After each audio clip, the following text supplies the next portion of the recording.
G'day, guys. Welcome to episode 5, a bonus episode of the Full Distance podcast. If you like endurance sports and shit talk, specifically Ironman, you're in the right place. My name's Matt.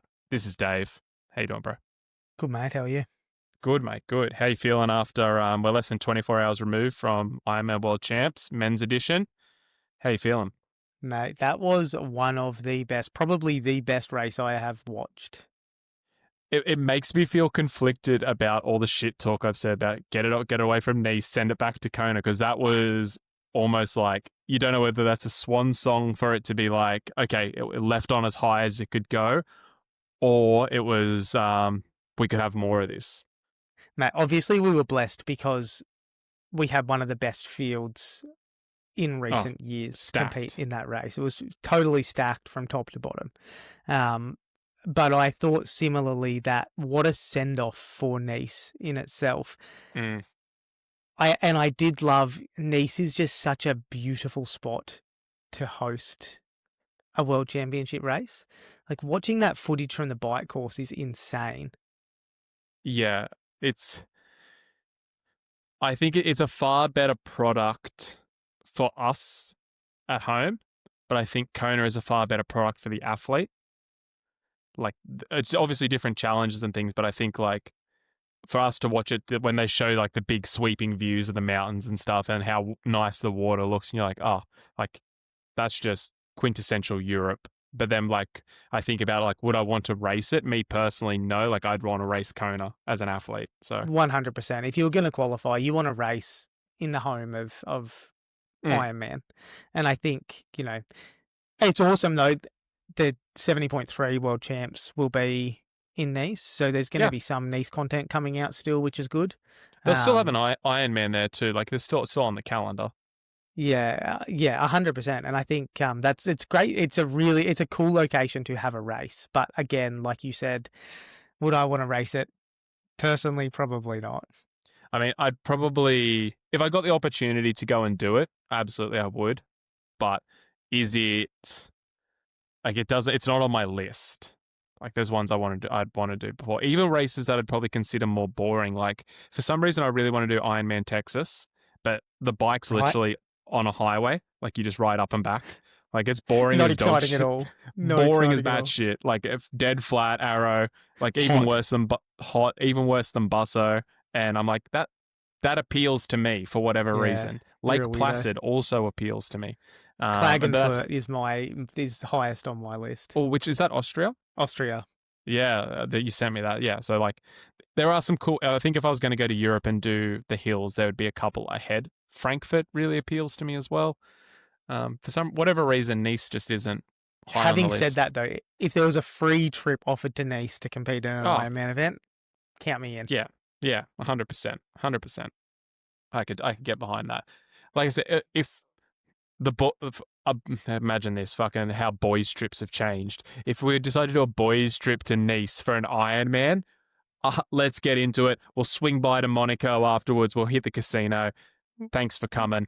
Wild times. I can get behind that. If you're just like, hey, we need to pick a race in Europe, I'm probably not picking Nice. Totally agree with you. Totally agree with you. But BT Dub's sick boys trip idea. Let the girls know. No, just be like, we're going. Like, you can come if you like, yeah.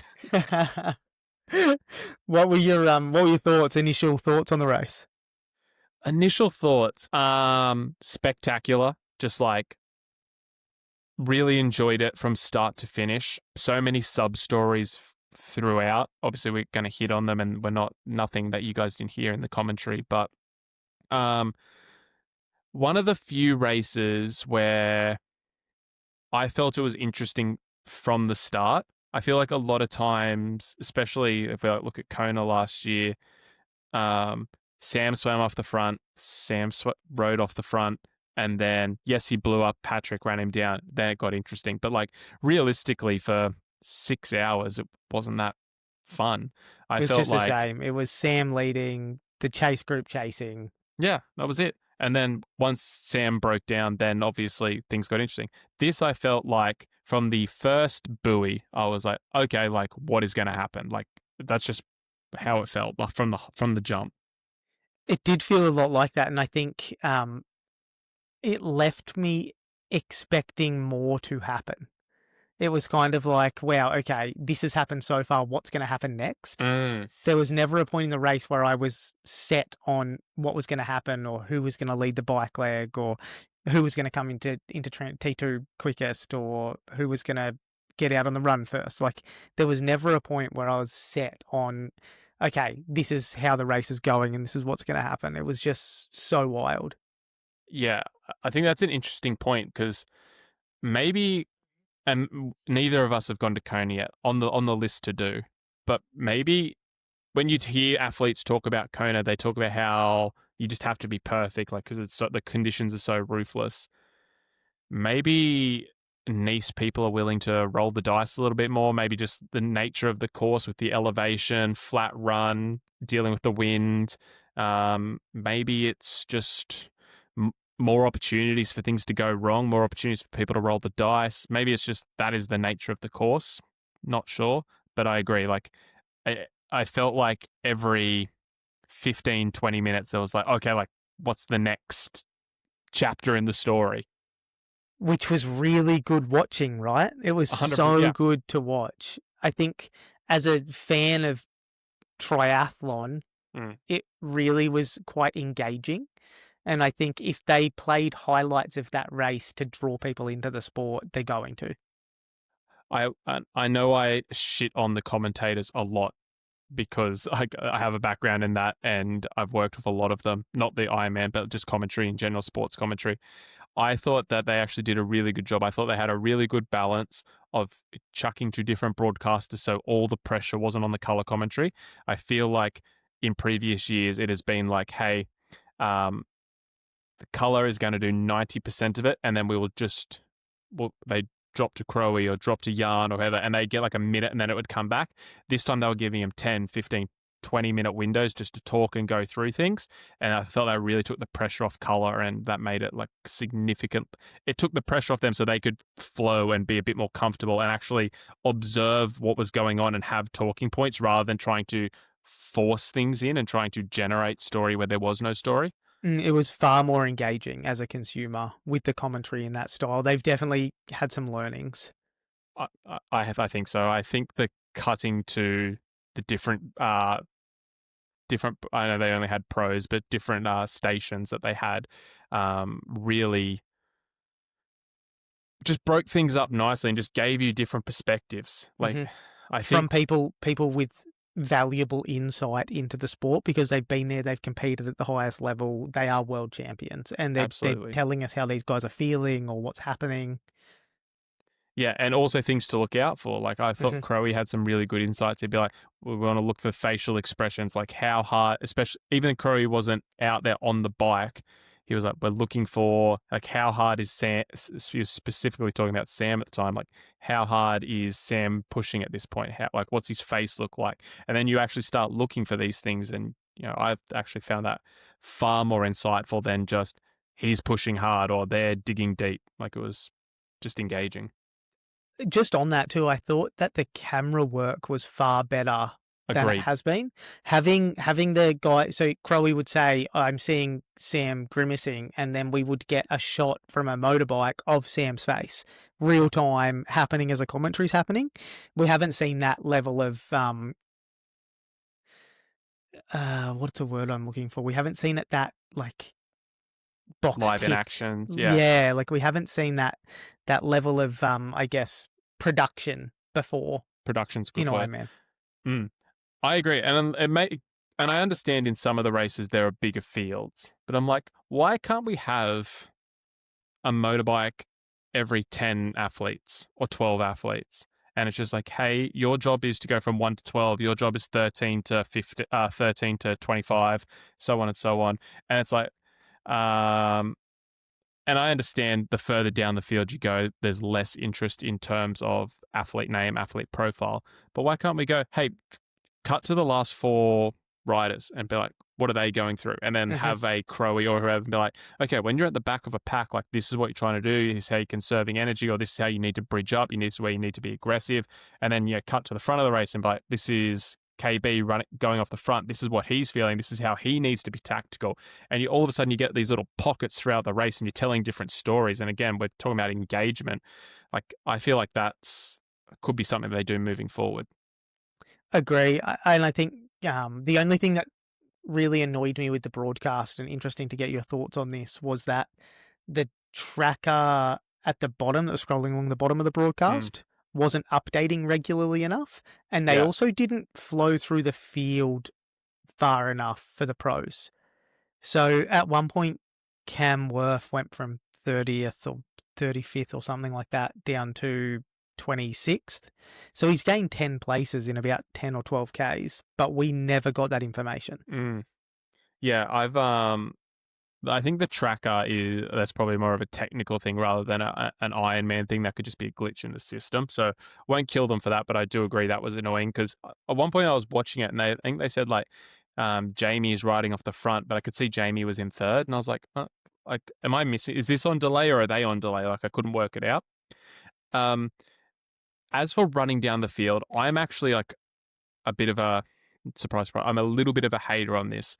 Last year, I was really had a lot of support behind Matty Burton, good mate of mine, and I felt like he's coming off Ironman Cairns. He was in a fantastic spot.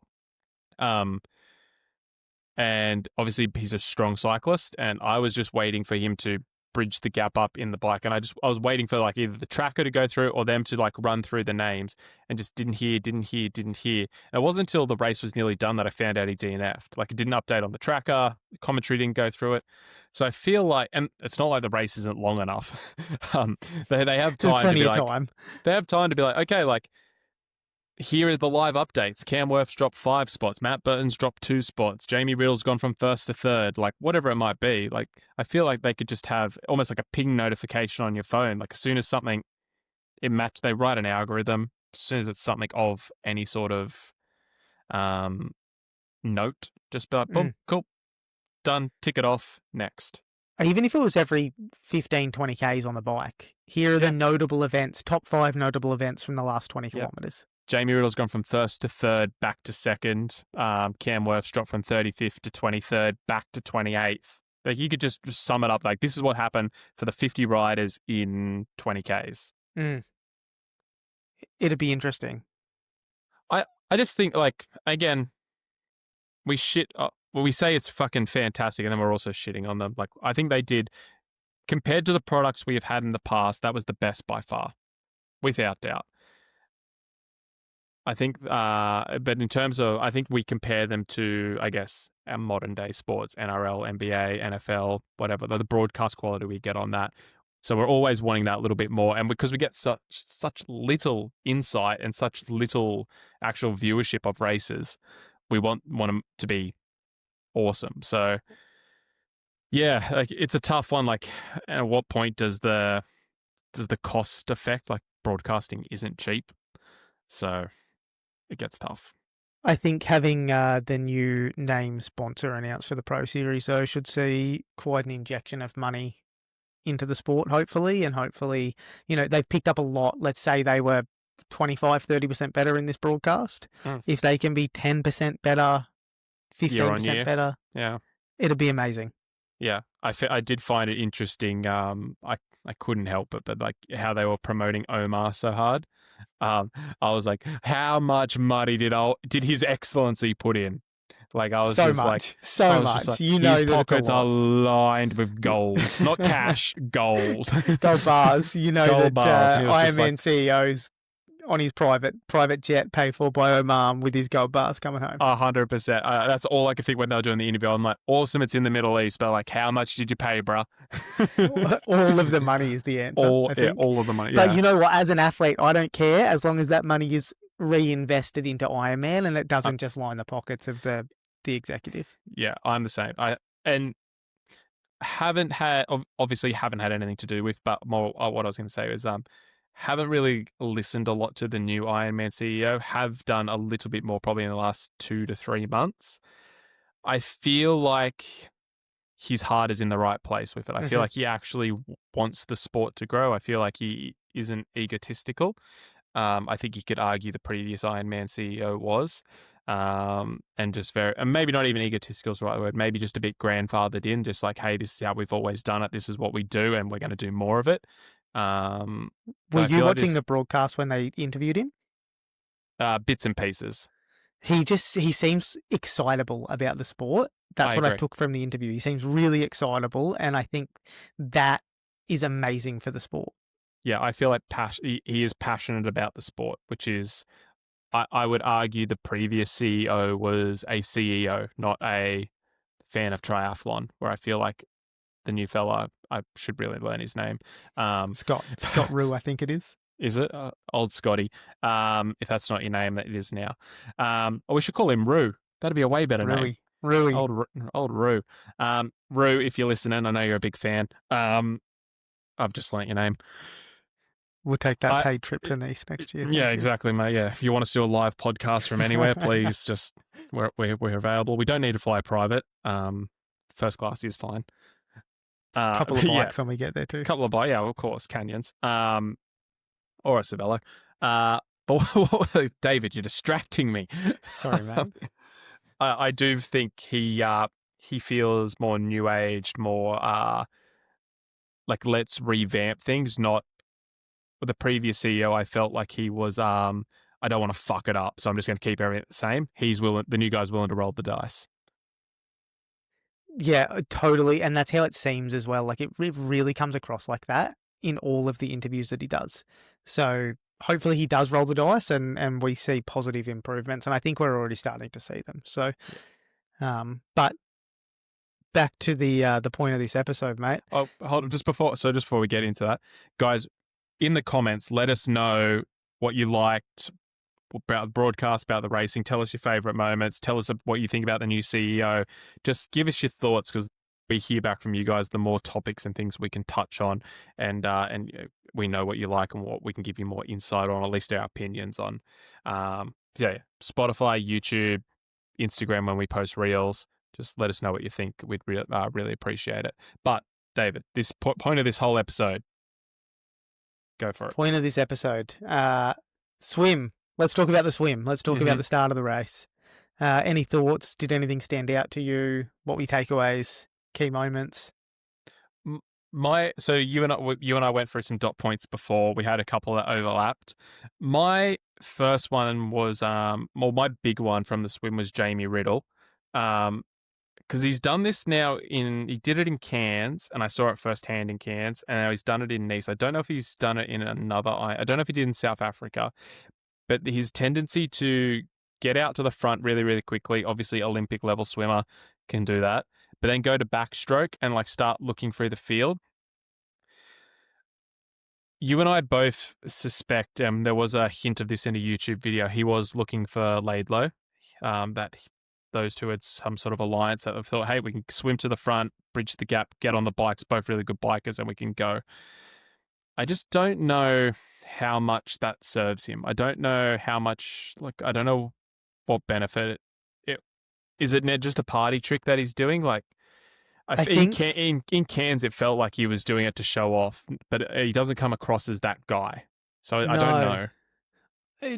My opinion on it is, in Cairns, he was looking for somebody else to take the lead on the swim. I think in Nice, he was looking for Laidlow, so that they could work together to push the pace a bit on the swim and kind of start to break up the pack a little bit more than it already had.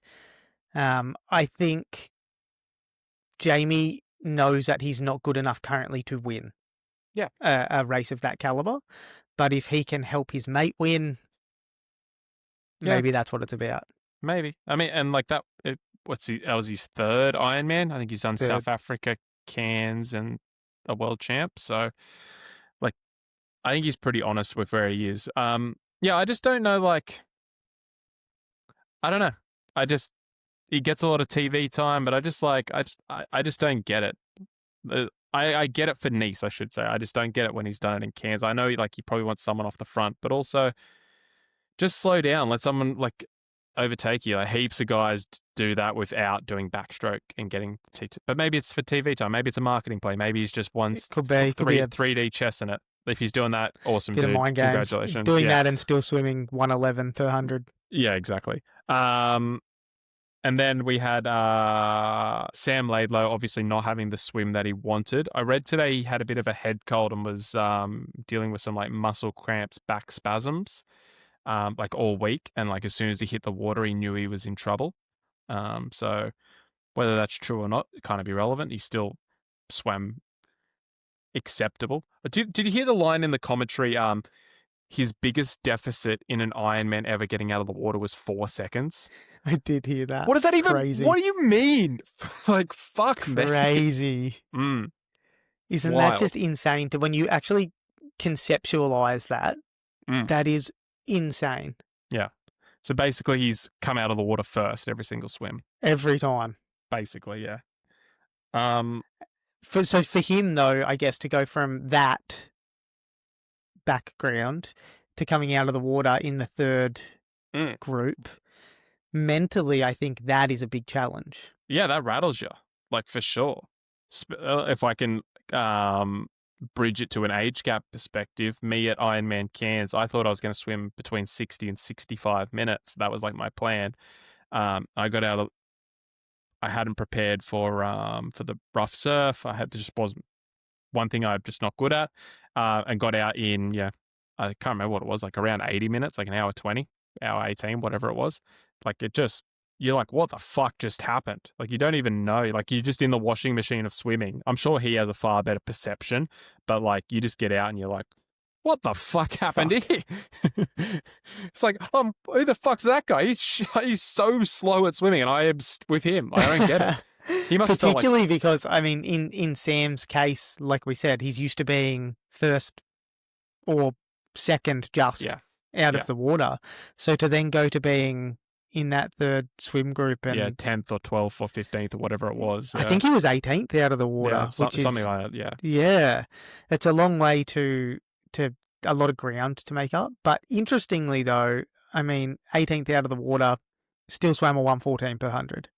Yeah, I think that what I took away from the swim and watching Sam bridge up and watching the rest of the race play out was, if I am and maybe a Sam Long is too far away, but if I am a Cam Worth level swimmer, so maybe say the back end of that third group, I'm like, okay, Cam's at the back end of his career. Maybe he doesn't have the legs to do it anymore, but let's just around that skill level.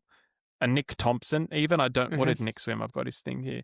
Nick swam 46 minutes. So he was about, where's Laidlow swam 47. Okay. So yeah, if you're like a Nick Thompson, I've literally got the results in front of me. Anyway, around that third pack, I'm like, okay, like there is a path to not being an uber swimmer and bridging up, where I feel like for at least the last couple of years, if you're not getting out in that front pack, you're almost like, okay, we're fighting for second. It has definitely felt like that previously. And do you think the course plays into that though? Good question. I don't know. I don't know if it's just you got to be an Uber biker. Like Uber bikers can just bridge any gap. Like I don't know. I'm not. I just, and I don't think we're there yet, but I just think that is the start of the path. Like before I was into triathlon doing like back research, it was all about the Uber biker. So basically you could swim awful, like a Lionel Sanders before he started taking swim a bit more seriously, and just lay down crazy watts, bridge to the front, and then run at home. Like that was the triathlon plan. Like swimming almost didn't matter.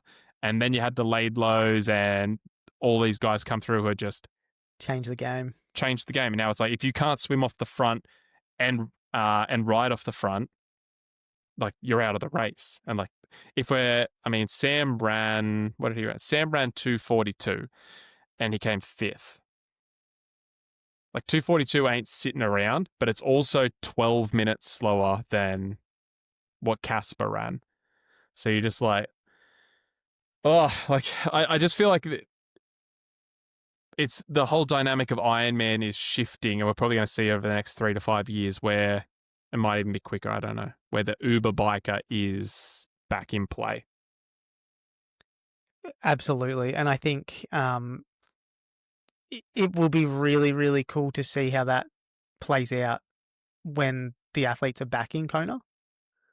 We might get an idea of it with the women in a few weeks. Yeah, I think it'd be really interesting. I need to catch up on. I haven't been watching much of Lucy's content, but obviously Lucy is gun swimmer, great cyclist.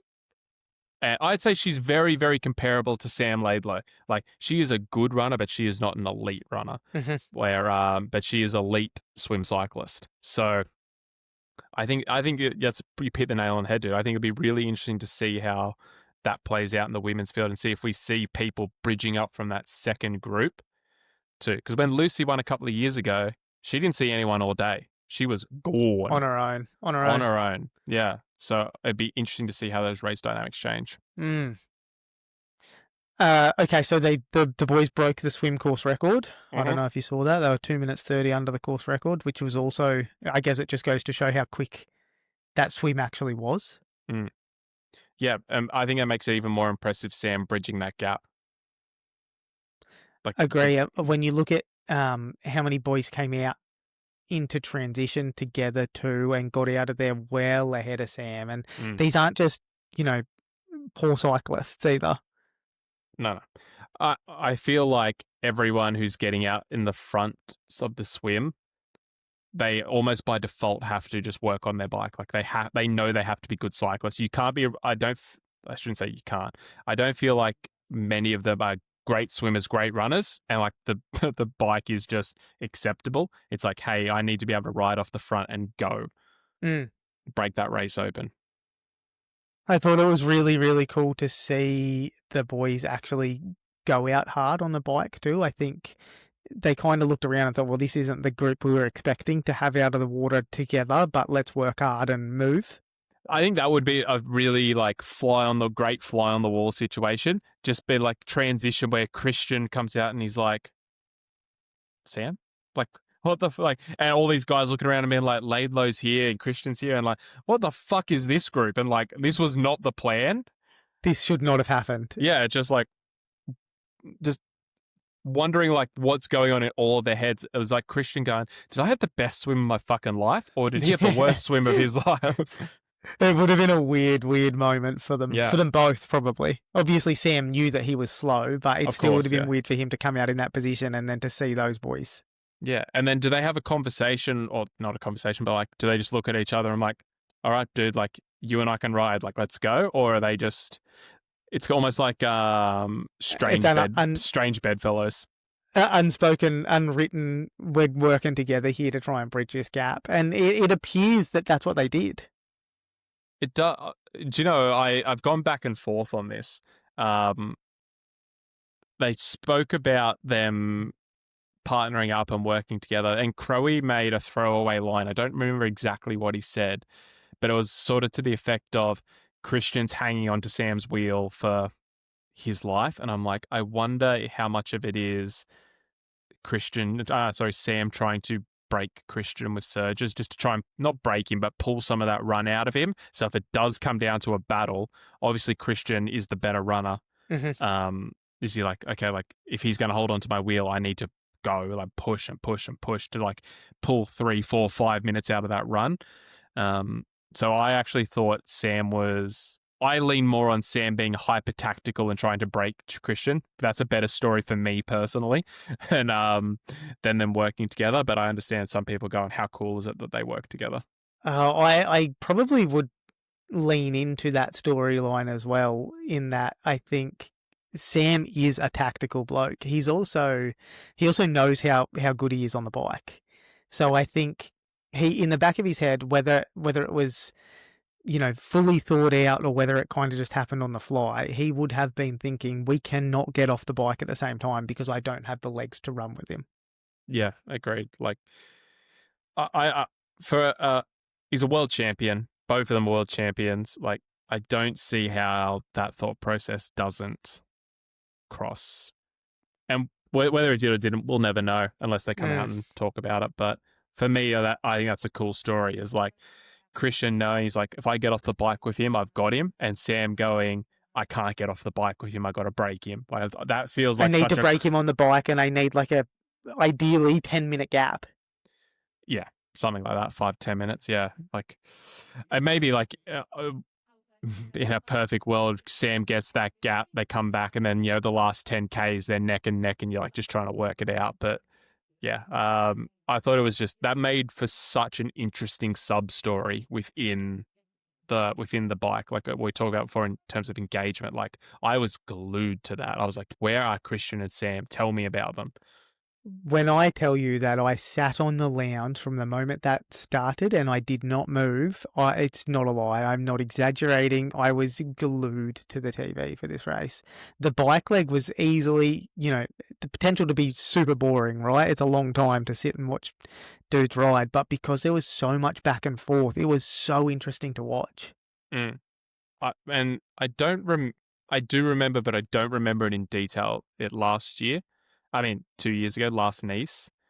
I just don't remember being, and maybe it's because it was the first one and like everyone was a bit sort of off it. They're like, this isn't Kona, it's not the real world. Maybe there's a bit of that stigma about it, not sure. But in my mind, I'm like, I just don't remember enjoying it. Mm. But this one, I think it was a very different race though, of as we course, touched on before. Sam, it was just very textbook, just off the front. Yeah.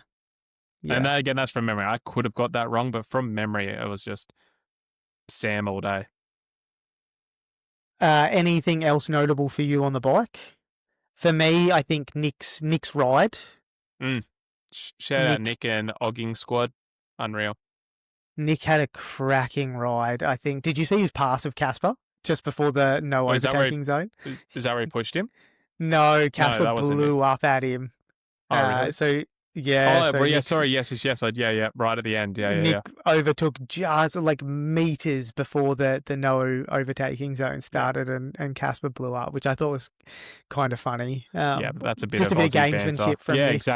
Exactly that. Just anything to get under the cool, calm, collected Norwegians. Yeah, and it worked for that moment. I don't know. Nick said in an interview after the race, for about 55 minutes he pushed 350 watts. Just inconceivable. Comprehensible? Inconceivable. Either or. Either or. I just like my VO2 max sets are like 350 watts, like for a minute maybe. Like that's general. Like a minute to let's say 60 to 90 seconds, I can hold 350 watts. And he's just out there holding it for close enough to an hour. You just call it an hour. In aero, just fucking sending it. Just wild. Yeah, and he's probably like heart rate's 125, working a little bit hard. Like, feels like he's not moving. Yeah. Yeah. The other thing, just there were a couple of crashes as well through that bike leg. So Matthew Markart lost a bit of time. He was able to get going again. Jamie Riddle we saw come off the course, but didn't actually come off the bike, so he was able to bridge back up pretty quickly. Yeah, he got on the brakes. Yeah, and lucky bikes have improved a fair bit, so he didn't send it over the handlebars. And Ben Hunt crashed out, DNF'd. No footage of that. I haven't seen anything. No, me either. Yeah, it's probably hard to get footage everywhere on that course, but I'm surprised, given the way that they talk about that course, especially on the downhill, how technical it is. I'm surprised we don't see more. Like, because especially the way you see the boys sending it in aero around those corners, that is crazy. That was my next thing. Is like they're not Tour de France cyclists, but they're not fucking sitting there with the brakes on. They are bombing it. So I'm just like, it doesn't shock me. Not at all. I think overall, ride of the day goes to Sam. He of course, broke the course record by 2 minutes. Broke the course record. Interestingly, though, Nick came under the previous course record. Yep. So that's pretty cool. And to see such a group of insane athletes So the previous record was, I think it was like 4:31:20, low 20s.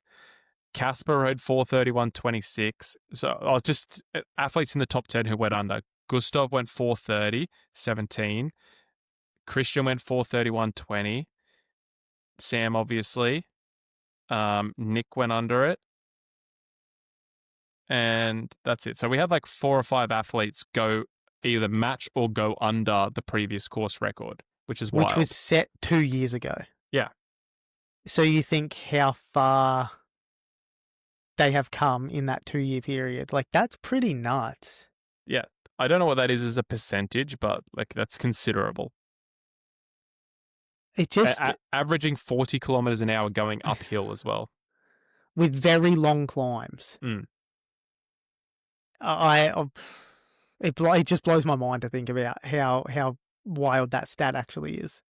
It's something that I floated it out in the old podcast, and I haven't worked out, not that it's my job to work it out, but I feel like it would be interesting if on the broadcast they were able to just have like a generic power meter that was connected to everyone. So like it doesn't even need to be 100% accurate. Like you could just have it broadcasting a number from them, and just to like try and show people how hard this is. Like, okay, 350 watts for an hour doesn't mean anything to the dad who just flicks it on and goes, oh, Ironman's on. But if there was a way to translate that to like, this is the equivalent of, so they could start to comprehend like what that actually means. I feel like that there's a bridge there that you could just start to tell people how insane these athletes are, how the level they're operating on. That would be really cool. Yeah. Hopefully that's something they use Oman's money to Shout His Excellency. Again, if you need someone to run triathlon in Oman, Dave and I are available. We don't need to fly private, but we do like gold bars. If you've got a jet, though, we will take it. Yeah, 100%. We're happy with that. But I feel like something like that, we sort of talk about how we can progress the sport. So much of our sport is if you're not in the know, you don't know. Mm-hmm. So like they swam 1:14s per 100. Okay, to the average person, okay, like Usain Bolt runs it in 10 seconds. Is that good? Like, I don't get it. He holds 350 watts for an hour. Like, I don't get it. Like, I don't understand.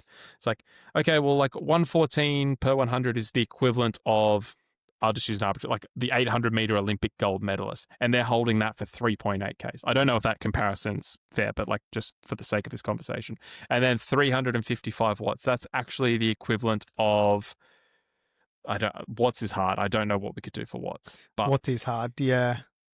But like, and then like the run, you're like, okay, well, this is the equivalent of what you can't do runner to runner, but like you work something out. But I have, like I said, haven't given enough thought, but I feel like in terms of bridging the gap, because these athletes they're doing things you can't even understand. Like people in the sport can't understand it. How is the person who just flicks on the Ironman world, they only race they watch is Kona every year. They flick that on. How do they understand? That's what I feel like the next gap is. Hopefully Ironman have a team working on that. Yeah, again, we're available. All right, so then we see all the big dogs pretty much come into transition together.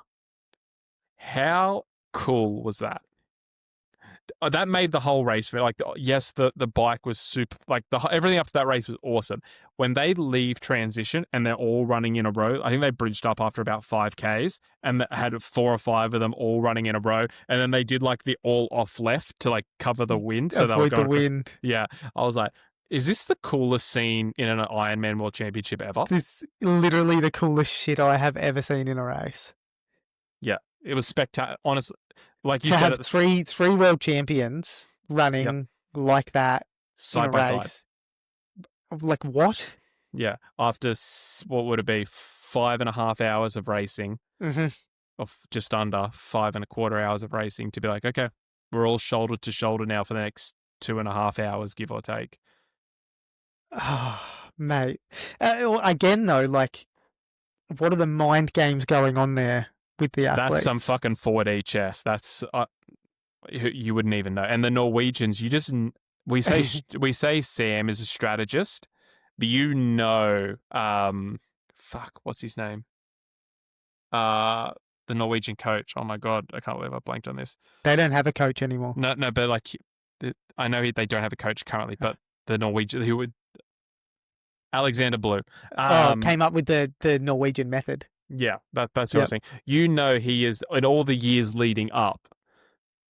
They have just spoke about strategy over and over and over again. Like, sure, they don't have a coach now, but like they are well versed in strategy. They are not silly boys. They also train together consistently. They're training partners. Yeah, all the time. Being Sam in that situation, you know you're in trouble. Oh yeah, you feel like the hunted. Even like all the times where they would just sit behind Sam and let him cop the wind, and he would slow down, and they would just slow down more. And then he also went out hot too, Sam. I think he was trying to break them from the start, but he realized he didn't have the legs. Yeah, I think that Sam just rolled, like we talk about rolling the dice. I think that was his play. He's like, I cannot just sit behind and wait for them to come past and hope to go with them. I was like, I got to get a gap. I got to go. Hopefully they don't have the legs. But obviously, the Norwegians, I hadn't really seen it from Casper. And to be fair, I haven't kept a lot of tabs on him. As they said in the broadcast, he is the other Norwegian. But like we'd seen Christian run it, and I'm a big Gustav fan, and like I've been watching a lot of his splits and a lot of his Strava and his stuff he's been posting on Instagram. I didn't know he was in that sort of run for, but I knew he was super fit. He was my pick to win it. But like they're super tactical about it. I thought it was really interesting too to watch the boys, the Norwegians, swap. It was mostly KB and Gustav, because they dropped Casper at this stage, and the two boys were running together and swapping the lead. They were really working together for a period of time until probably about that 25k mark. I think that's when Gustav got sick. They said he started throwing up, which not throwing up bit, but weirdly, that's not weirdly, like we've seen this before. The year Gustav won Kona, they did the exact same thing until Gustav just ran away with it. So I thought that was pretty textbook. Sorry, you go. What I found really interesting was Gustav getting sick and Christian letting him bridge the gap back up. If I was Christian, if I was one of the best fucking triathletes on the planet, this is what I would do. I felt like that was Christian's time to go. Like, and obviously he was cramping towards the end, so maybe he just didn't have the gear and he knew it and he was just trying to maintain. But I felt like letting Gustav back into it was a mistake because you saw as that race went off, Gustav they said Casper's confidence built. You could see it in Gustav as well. Like this is his return to the big stage. And you could see as that race went on, he got stronger and stronger. From about the 32, 33k mark, once he recovered from his little spew that he had, he looked so set. He could have kept running. Yeah, 100%. It would have been interesting to see like if they was like, hey, we're just going to run till you drop. It's like when would Gustav have caught Casper? I also thought the boys dropped Casper early in the run. They dropped Sam first, and then they dropped Casper. And I thought, okay. Yeah, you thought it was between Casper might be done here. Kate. Yeah, I thought I can't remember what they said. Ironman World Champ debut, but I can't remember how many Ironman he's done two full Ironman, and he DNF'd one. DNF one, that's right. So they gapped him by about a minute 45 or something at one point. So it was a fair gap to make up. When you think they're running sort of 3:30 per kilometre, 3:30, 3:40, and you've got to make up a minute and a half, like there's a lot of time. That's a huge amount of time to make up. Yeah. But he did it seemingly easy, and when he caught the boys, he just ran through them. Ran past them. I am not sure. I honestly not sure what to make of Casper's performance. Like, obviously, he's the world champion. Credit to him. He's worked incredibly hard. He's been the other Norwegian for so long, right? And that's not a fair way to describe him, but for so long that is how he has been described. And he's had some like flashes of brilliance where you're like, oh, he is the heir to the throne, so to speak, heir to the Norwegian throne. But for him to pull out that performance, that run especially, sub 2:30. Yeah, he ran 2:29.25, finished Ironman Nice in 7:51.39, is just one of those lightning in a bottle moments. I don't know, because we haven't seen it, if he's actually capable of doing that again. Like, does he get on the start line of Kona next year and have that performance? Like, I don't even know. Like, I don't even know if you could. Like, is that just like one of those, everything was perfect, everything lined up. You had also had the field fall the certain way that it did. Like, everything just lined up, and it was his moment, and he took it, and he owned it, which is awesome, and that's what you need to do to be a world champion. Or is this the birth of the destroyer of triathlon worlds? Oh, isn't that a fun way to look at it? Because like, if he can replicate, if he can run, let's just hypothetically say he has now set the benchmark to win an Ironman, you need to run 2:30. Like, that's just... Yeah, how many people can do it? Yeah, that's just, he's just fucked the world.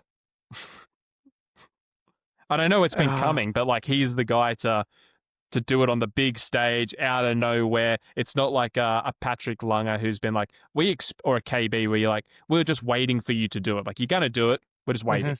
He's just gone, I've come from nowhere. I didn't actually even have a particularly good run. My pacing was erratic. I got dropped twice, struggled to get nutrition down. Oh, and by the way, I won the world championship on the same one. Like, it's kind of frustrating as a fan for the sport, right? Because we've just watched this happen. We've watched it unfold, and it was amazing to see. And now we all want to know what's going to happen next. But Ironman doesn't work like that. Yeah. We have to wait so long for the next race. And then, is it a Pro Series event? Who's competing? Who have we got there? Is it an A race? Yeah. Yeah. It's like Christian's there, but it's just a training run. And then Laidlow's there and he's fucking gunning it. And it's like, yeah, you just don't know. It's kind of frustrating, but it just makes me so excited for the future of the sport. Absolutely. Like, it does and it doesn't, because it just like, I want to see it, absolutely, but then you're also like, it's so, they'll never get the respect they deserve. They'll never get, people in the mainstream will never understand how freakish these guys are. But just circling back, I said before, maybe it's like the rebirth of the Uber biker. I'm just looking at the splits now. So Casper ran 12 minutes quicker than Laidlow, right? And now Laidlow swam 2 minutes slower. Laidlow had a bad swim, but let's do Jamie Riddle swim. So Jamie Riddle swam 45 minutes. Theoretically, if you're a 2:30 marathon runner, so someone like maybe a Sam Long could get down. I'm trying to think of guys who are not good swimmers who could get their run pace down. If you could be just break even on the bike, and again, Sam is a freak biker, but if you could just break even on the bike and you could run that 2:30 marathon, like, all of a sudden it just reopens it up to a whole, I say just run a 2:30 marathon, but like it's that simple. I'm just I'm doing tomorrow. Yeah, mate, no worries. I'll fucking roll out here. No worries. 4:30, you said, yeah. Even thought 4:30 would be a stretch. I'm trying to work out, like, how does a Sam Long, a Lionel Sanders, maybe Lionel's a bit long in the tooth, a Cam Worth, maybe Cam Worth's a little long in the tooth, but that category of athletes bridge the gap back up, and maybe it is, as long as we're within 10 minutes of the start, the front pack, like, we're in with a shot. Maybe, like, if we can get our run to a certain level, Like I'm just trying to work it out. I don't know, dude. To me, it kind of feels like if you're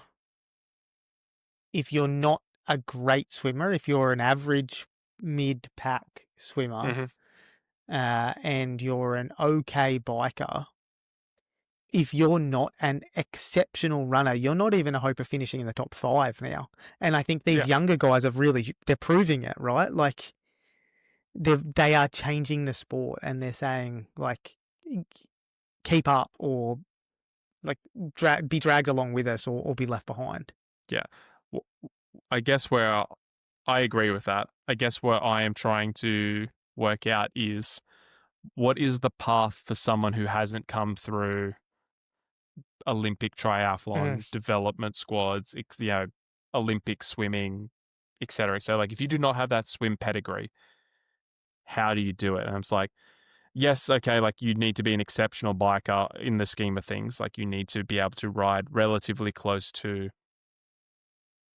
someone like a Nick Thompson who is just off the pace. Say you need to be able to have a top 5 bike split, but then you need to be that exceptional runner. And like, I didn't realize this. I knew he had a really good run, but Patrick Langer ran 2:31:33.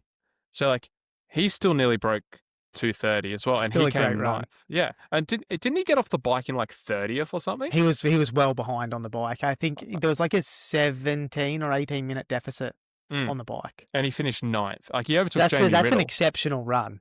Of course it is, yeah.